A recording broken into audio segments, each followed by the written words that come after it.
On July 30, 2025, a tsunami warning was issued for the Fukushima Daiichi nuclear plant in Japan.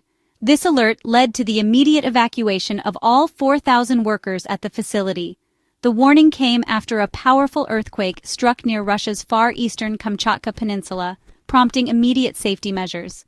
Thankfully, no damage or injuries were reported at the plant, and the alert was lifted after waves proved less severe than anticipated. The Japan Meteorological Agency had predicted tsunami waves up to 3 meters high.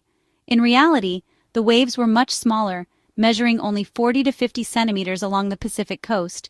Despite the lower impact, the alert triggered memories of the past. The evacuation was a reminder of the critical importance of safety protocols in areas prone to natural disasters. Prime Minister Shigeru Ishiba urged residents in affected areas to move to higher ground, ensuring their safety. The swift response highlights the lessons learned from previous disasters. The event serves as a sobering reminder of the persistent threat of natural disasters in the region and the ongoing vigilance required to protect lives and infrastructure.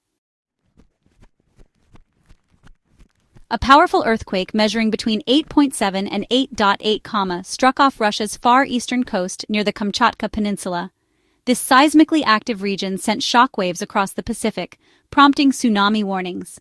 Japan, with vivid memories of past tsunamis, responded swiftly.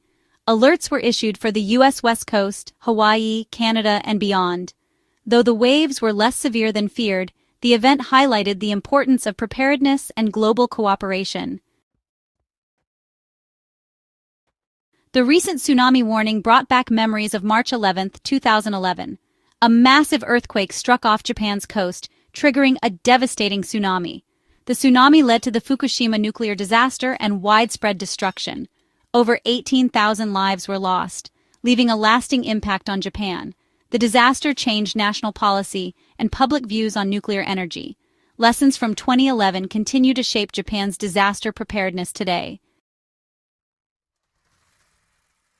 The 2011 Fukushima nuclear accident was primarily caused by the failure of the plant's cooling systems. When the tsunami struck, it disabled the power supply and backup generators, which were critical for maintaining reactor cooling. This led to overheating and the eventual meltdown of 3 reactors, a scenario that engineers had hoped to avoid. The plant's location on the coast made it particularly vulnerable to tsunamis. The seawalls, designed to protect against such events, were insufficient against the massive waves that hit the shore. As water flooded the plant, emergency protocols were overwhelmed, and the situation quickly escalated beyond control.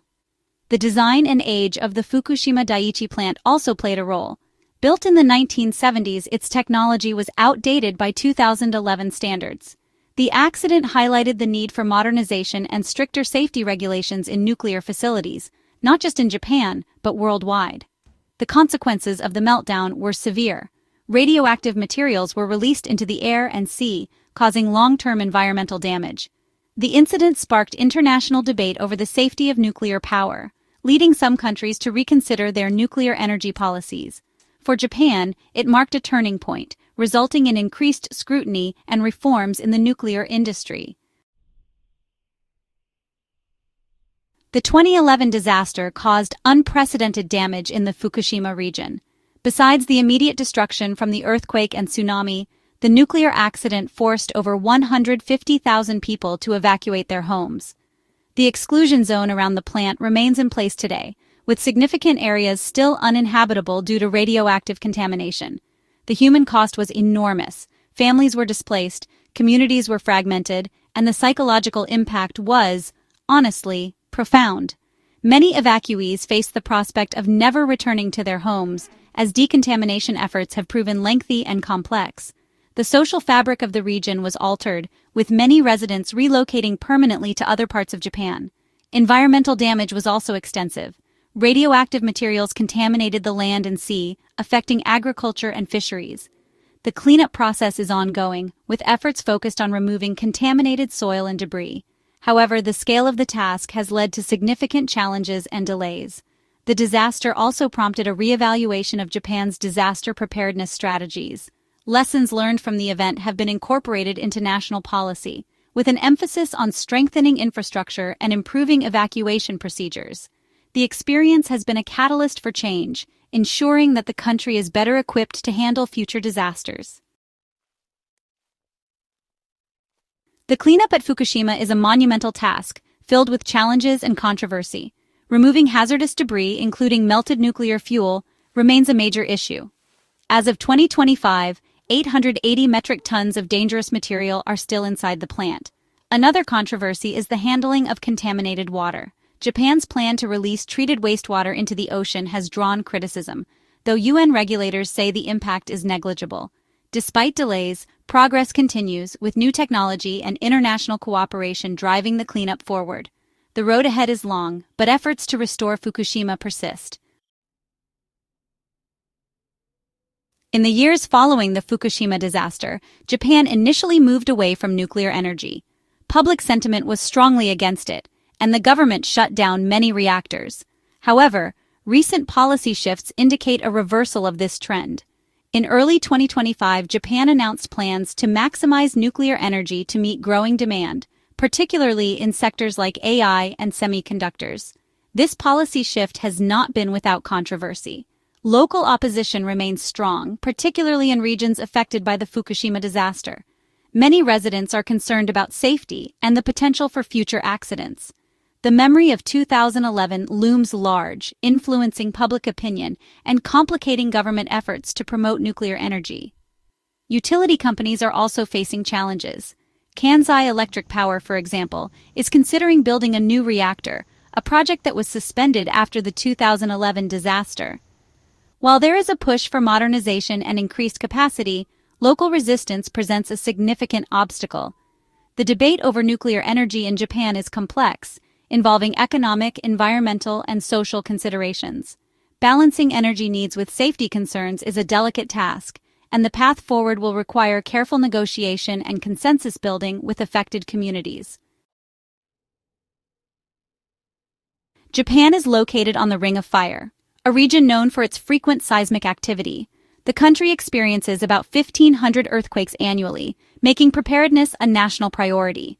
Japan's infrastructure is designed to withstand earthquakes, with buildings constructed to be earthquake-resistant and regular drills conducted to ensure readiness. Experts predict a high likelihood of a major earthquake occurring in the next 30 years, particularly along the Nankai Trough. Such an event could result in catastrophic consequences, with predictions of up to 300,000 deaths and 100-foot tsunamis. This underscores the importance of robust disaster preparedness measures.